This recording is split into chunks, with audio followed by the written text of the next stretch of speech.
ଏବେ ତାକୁ ଥାଳିକି ବାହାର କରାଯିବ। ଥାଳିକି ବାହାର କରାହେବ। ଏ ପୁରା ପ୍ରସ୍ତୁତ ହେଇଗଲା। ଥାଳିକି ବାହାର କରାହେଲା।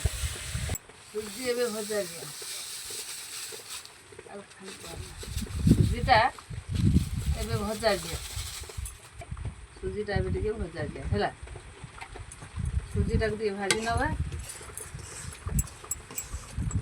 ସୁଜିଟାକୁ ଅଳ୍ପ ତାକୁ ହେଉଛି ଖଳିଟା ଧରିନେବା। ସୁଜିଟା ଏବେ ଖଳି ଧରା ହେଲା। ଖଳି ଧରା ହେଇଥିଲା ତାକୁ ପୁର ଦିଆହେଲା। ଖଳିଟା କଡ଼ା ହେଇକରି ତାକୁ ପୁର ଦିଆହେଲା। ପୁର ଦିଆ ହେଇକି ତା ବନ୍ଦ କରାହେଲା। ବନ୍ଦ କରା ହେଇସାରିଲା ପରେ ତେଲଟା ଆମର ଗରମ ହେଇଗଲା। ତାକୁ ଏବେ ଛାଡ଼ିବା ଆରମ୍ଭ କରିଦେବା। ତେଲ ବହୁତ କମ୍ ଯାଏ। ସୁଜିର କାକରା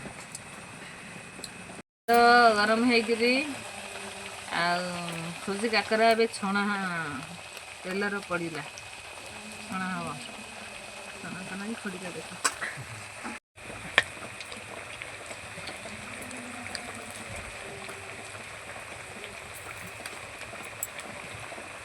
ବହୁ ପ୍ରସ୍ତୁତି ହେଇଗଲା। ଟେଷ୍ଟ କରି କହିଲା କେମିତି ହେଇଛି?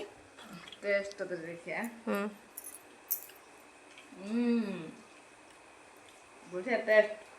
ବଢ଼ିଆ ଟେଷ୍ଟ ହେଇଛି। ଝାକାସ୍।